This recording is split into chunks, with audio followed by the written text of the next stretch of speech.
So Saturday, November 1st, had about 1.5 or 2 inches of rain the other day. That should have driven our fall soil primers in very nicely. We got nice dark green cover crops here still. And we'll go take a look at things in the back block. Just pulled in to check on things here in the fence block, and 3 or 4 deer run off there to the north, so looks like we are keeping them out with the double rung up top. Apparently that's high enough to deter them, so that's nice. Things are looking fairly green here. Not quite as exciting a growth response as I'm used to in the summertime, but have to remember that our temperatures are much colder, and therefore photosynthesis, soil microbiology, and all those functioning pieces are operating at a much slower rate this time of year. But we know we've set up for a good season for next year, and that's pretty exciting. Just a quick check-in on the honeybees here. Still got some flying activity. Actually looks like there's some returning foragers here on both the 8-frame and the south hive. So that's cool. Fairly cool out today, so I'm not going to open those up to check feeders. And I just topped them up the night before the rain, so I don't think they would have gone through them all yet. If tomorrow's weather conditions are nice, we may pop in there. Sunday, November 2nd. We just went through the time change. Finally got a sunny day here after the rain. Things are greening up. And I do see a growth response happening here on the daikon radish. New growth popping back again from the recent foliar feed. But nowhere near as pronounced when the weather is warm and plants are comfortable and soil temperatures are comfortable for microbes. Well, it's probably 55 degrees out, maybe just a little below. Just checking on honeybee activity here. Definitely seems a little calmer from last week. And I'm going to pop these covers off and have a look and see if they need a feed top up. And looking at the forecast, it looks like we have out till probably the end of the week in the mid-50s in the daytime, so still should be decent flying weather for them. Should be able to open and close hives to do feeds. After that, it's supposed to go down into mid-40s, so I think we're going to end up pulling this third box off and shutting them down for the winter. But we'll see how it all plays. Right, so we're not going to run any smoke. I didn't catch the last feed top up before the rain, but I figure we got good sunlight today, so. Wow, look at that. The inner cover stayed bonded to the outer. They're just not using it. So we're just going to leave it like it is.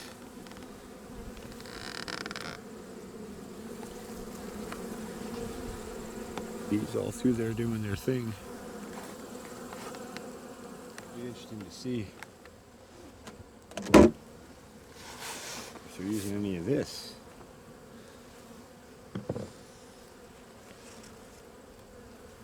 Not a whole lot. I'm very surprised that they're not using any of this, but maybe they do have enough honey for the winter. Alright, we're going to close this one back up. I mean, given that, maybe I should just pull these upper boxes and be out. But I want to make sure they have access to all the feed they could have right out to the end, because I don't know how much we don't have or stole from them. Alright, 8-frame. See what these guys are doing. They used a little bit more.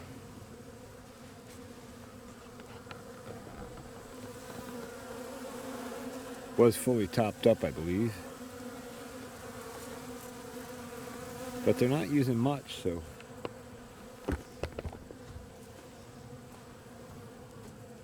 I don't know, but at least we don't have to feed today, I guess, so that's good. And I guess we'll just have a look here at the fence block. Looks so nice with the sun hitting it. Things are greening up. We know our fall soil primer is in there doing its thing. And I got this one corner post on the fence here that I set a little on the deep side. And so we were just a little further, 1 foot, a little shy of the 1 foot between the lower and the upper electric rung here.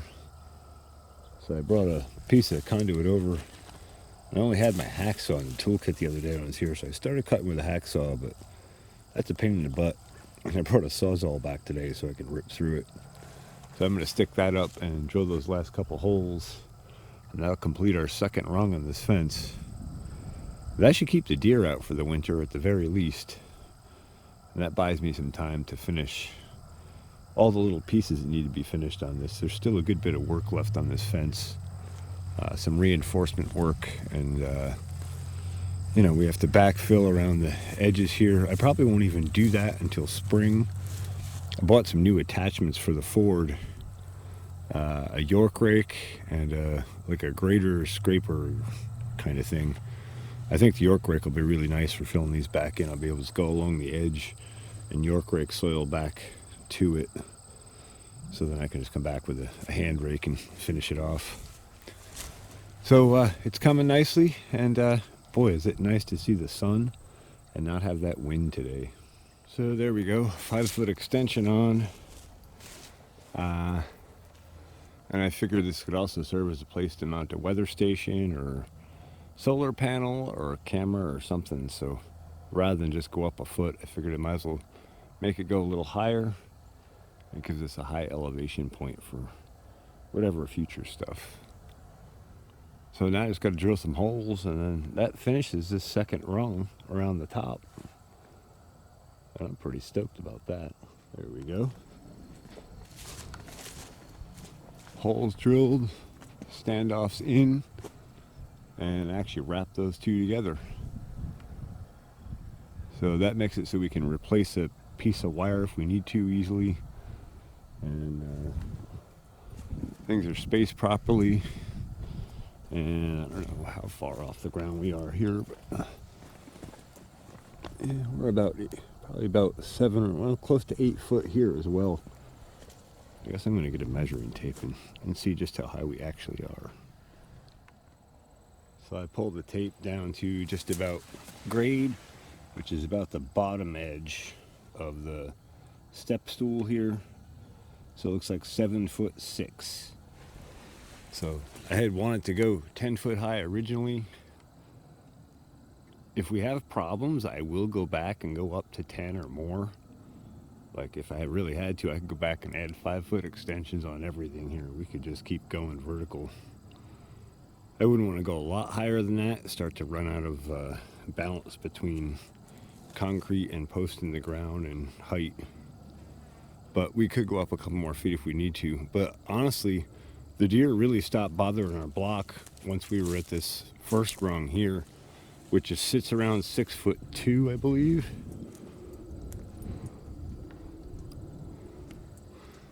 Yeah, actually probably more like 6'5" here, but varies between 6'2" and 6'5", and this other one varies between like 7'2" and 7'6".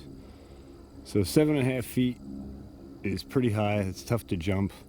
Also, part of the factor here is it's really amazing how bad deer's depth perception is, where if you have something like this where it's even out a little bit off of your fence and they come up to look at this, to eye the concept of jumping it and look up and see that over their head, that's another discouraging factor. I've read a lot about making effective deer fences, and so now I'm trying to actually build a super effective deer, rabbit, woodchuck, and squirrel fence. You might say squirrel, but yeah, I've had squirrels destroy crops on me before too. And the only thing I can think of for that is using this barrier that goes below grade, which will be buried, so it's hard for them to dig under. And then a standoff that'll be closer to the fence post here, down where the wire mesh is, because this is basically grounded. So if we put a standoff here that's maybe an inch off of this, then a squirrel would actually have to climb between the 13 kilovolt wire and the ground, and you get zapped. That's my theory. We'll see.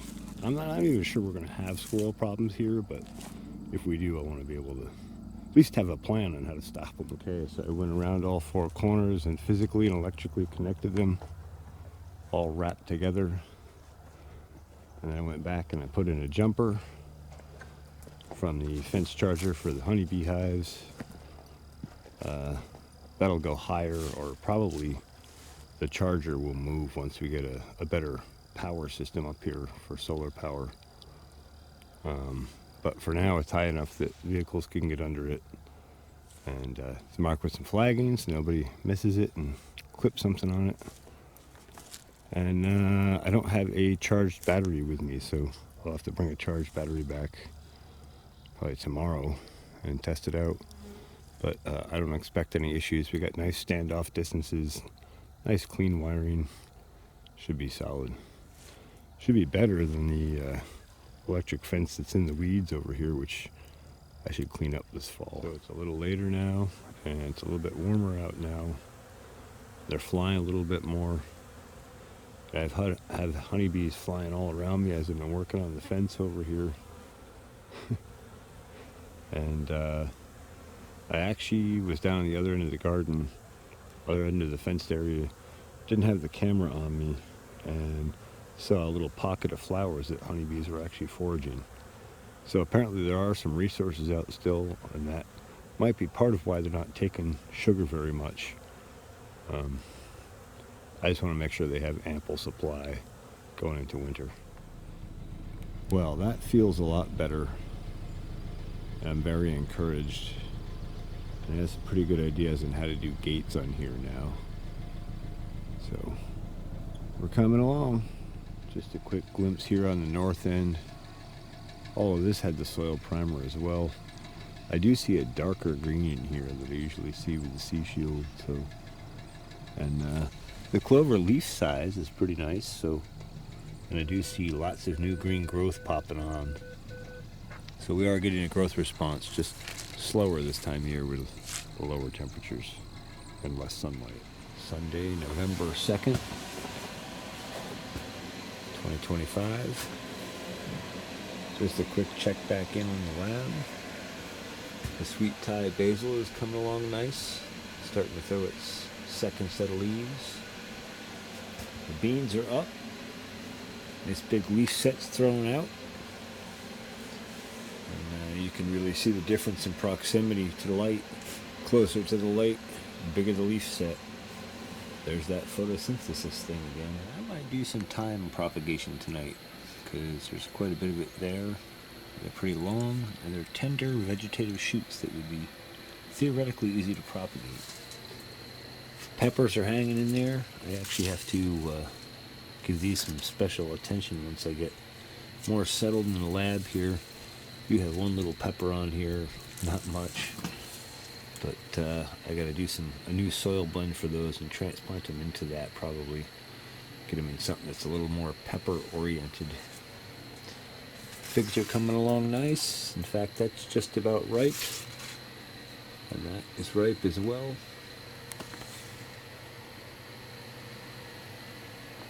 I've also got some pruning to do on this citrus. And I think some more soil balancing work to do still, because we have a little bit of a whitefly infestation here on this rosemary. That might be in part because of the soil. And the catnip is in full flower, beautiful full flowers. And I was just looking at today at the farm with the catnip there, and that's thriving as well. I'm glad to see so many of those came through. And of course, our Meyer lemon tree is flowering.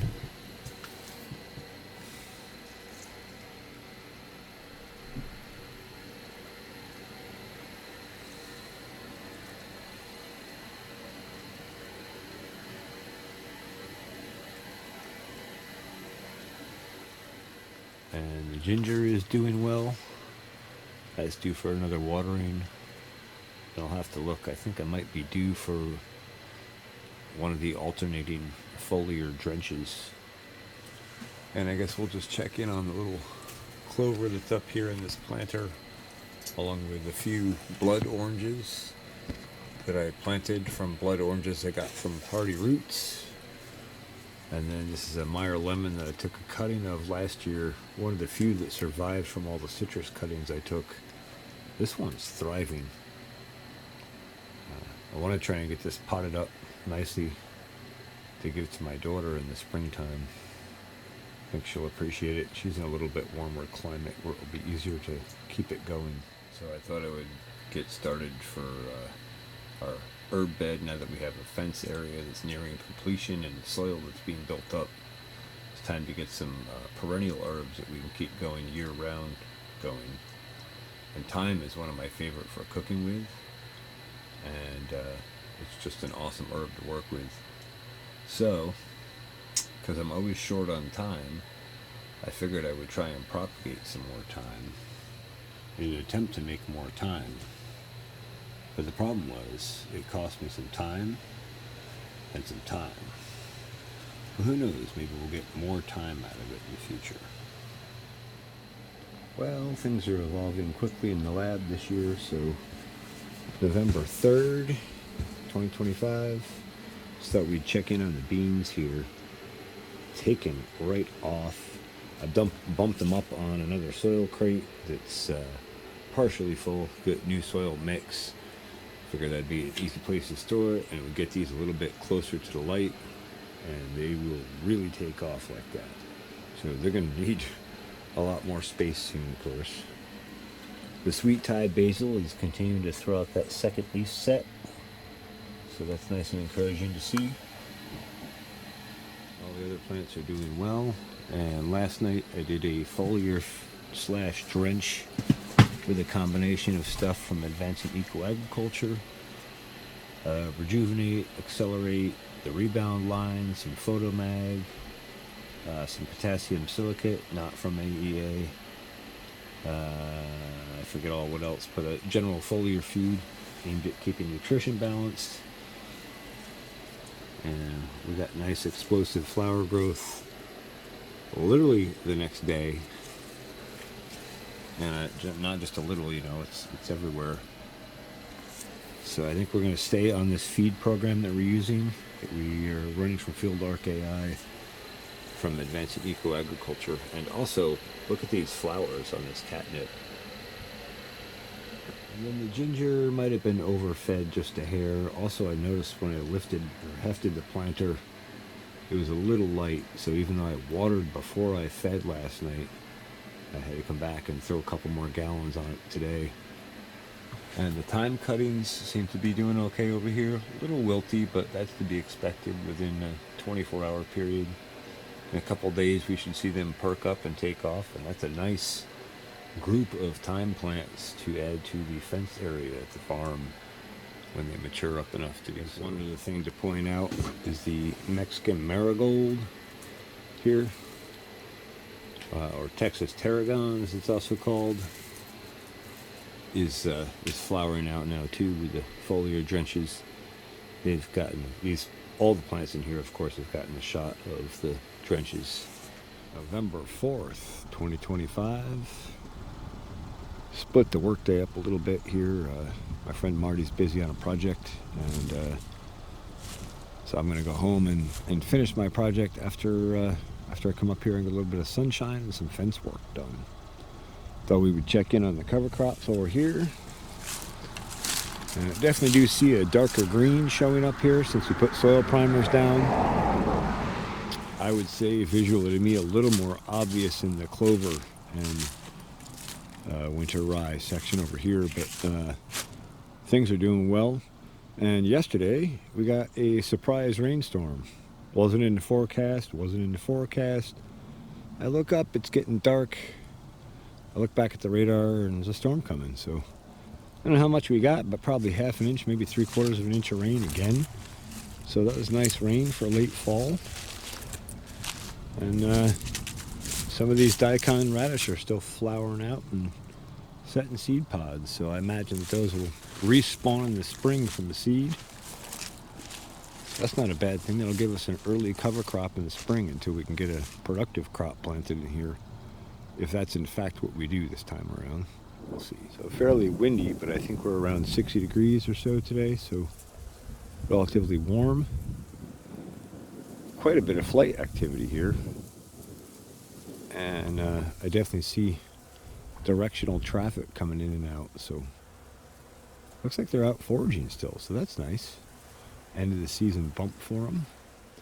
Setting up for squirrel guard standoffs.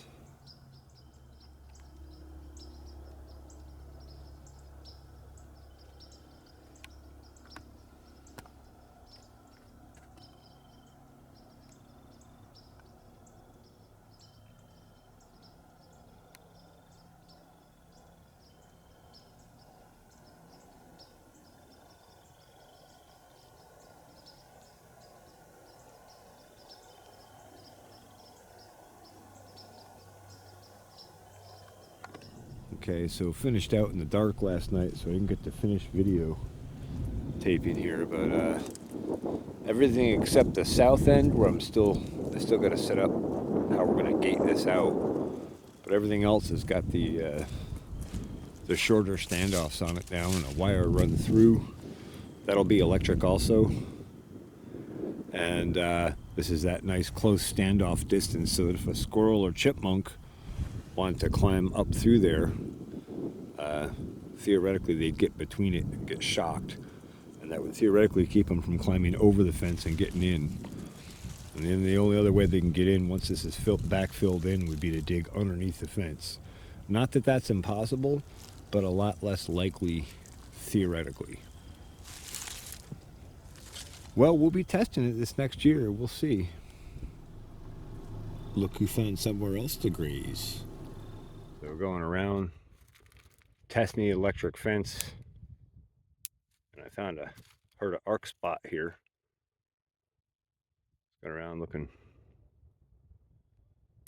for spots, shorts, and that one. Okay, the other one was pretty intermittent, but this one,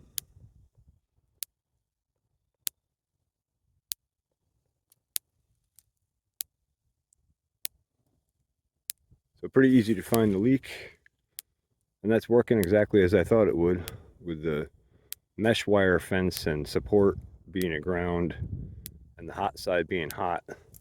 That means that right between those two wires is 13 kilovolts.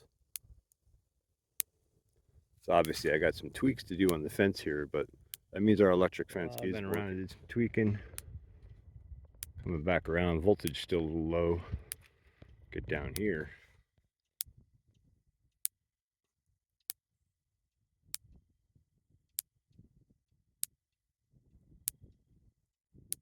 I got the snapper going. So what other one temporarily fixed, our voltage tester only goes to 7,000. It's full peak on that. And there's a gap between these two wires, probably ½ inch. And you can hear as the wind's blowing, it's hitting different spots. And it's a nice white arc now. You can see it from across the way. So a few minor tweaks, and then I'll probably switch back to the 8.5 kilovolt setting on the output, because 13 is more than we need. It's actually for elephants. I don't think we have any elephants around here. I could be wrong.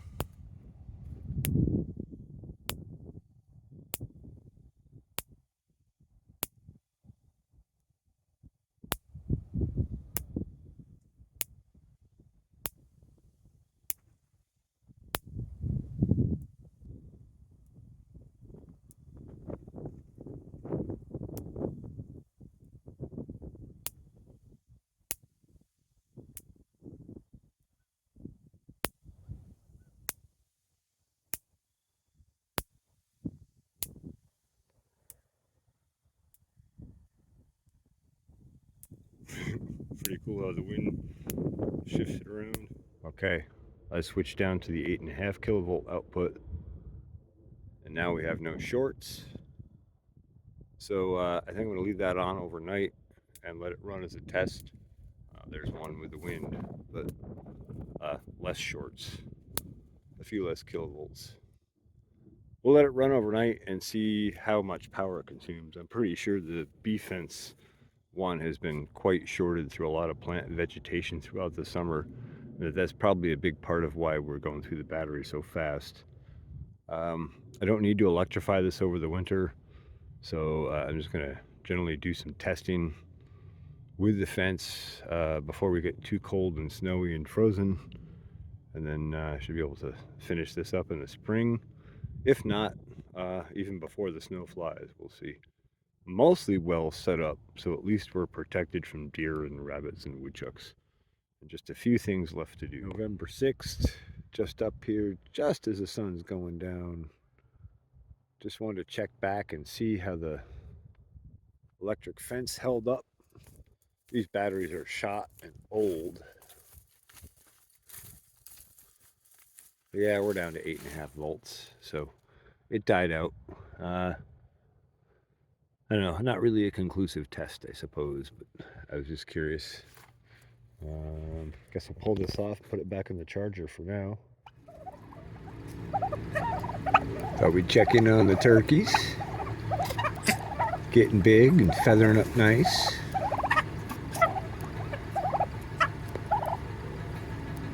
They always greet me with excitement when I come in. Just opened the tent a few minutes ago. It is November 6th, Thursday, November 6th. Just thought we'd check in on the grow lab, have a look at these yellow wax beans, which are exploding, and exponentially so, according to proximity of the light. And I got a brand new AC Infinity T7 humidifier, which actually plugs into the controller, which can be controlled by the app on the phone.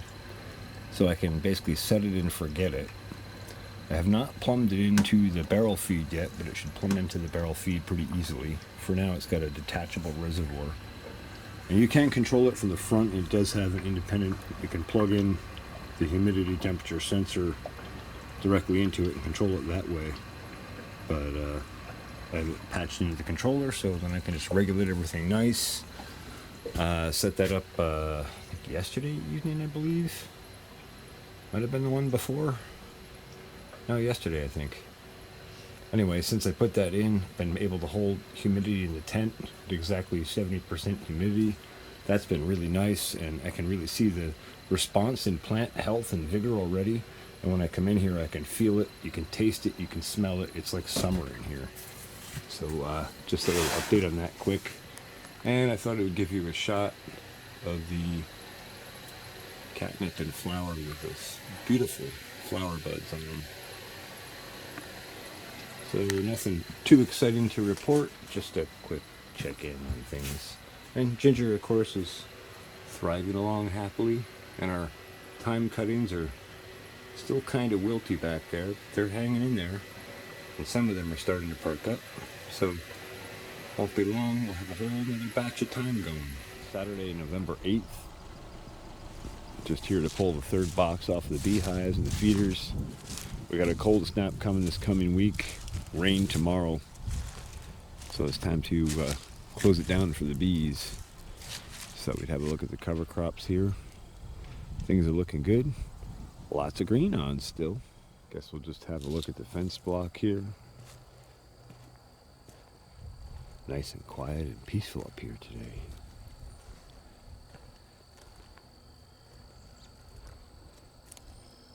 Things are looking nice and green.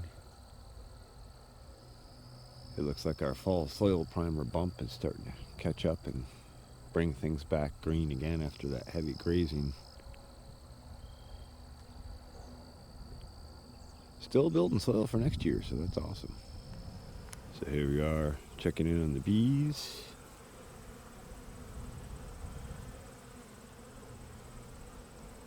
Some good traffic today in and out.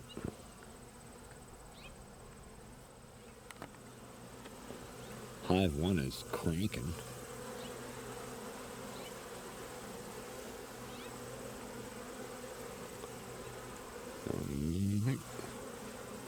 I definitely see bees coming in from further out, so I think some of that might be foraging. Hive 2's got a little traffic, a lot of wax on that barn, which looks like the remnants of robbing. And Hive 3, the 8-frame hive, is looking good too. Pretty decent traffic. So we're going to pull the third box off of all of these and the feeders and cap them down to 2 boxes. And hopefully they can survive the winter and be ready to go in the spring. Sometimes on a farm in discouraging moments, it's good to take a walk around and remind yourself of the successes that you've had. Just to keep a little inspiration and positive attitude going. Because nothing good's going to happen with bad attitude. So then you got to stay positive. And that's not hard to do when you look at an area you've worked on so hard and see it thriving with green cover crops, fenced, just about ready to go for next year. This has been a long project, just the fence. The farm is an even longer project. But that's part of the fun. There's always something new and evolving. And that sun feels great. It's about 62 degrees out today, which is a nice warm break before we go into the cold snap. Just a glimpse at this cover crop from the north end, and a close look at the clover and winter rye.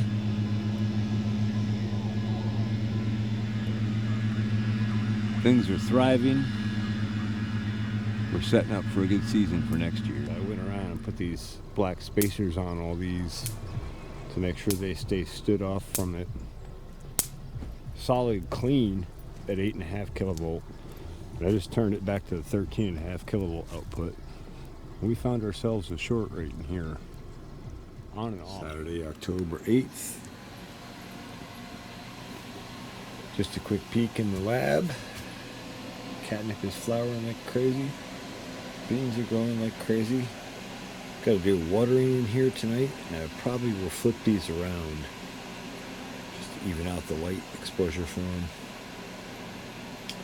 And the new humidifier is working nice, but we're going through that tank in less than a day sometimes. So I'm going to rig up the barrel to that soon. Maybe this evening, we'll see. Ginger's still over here doing its thing. And the thyme, the cuts seem to be hanging in there and starting to take. So things are good in the grow lab. Hope you found this interesting or informative. Thanks for watching the Finalizing Seeds Network.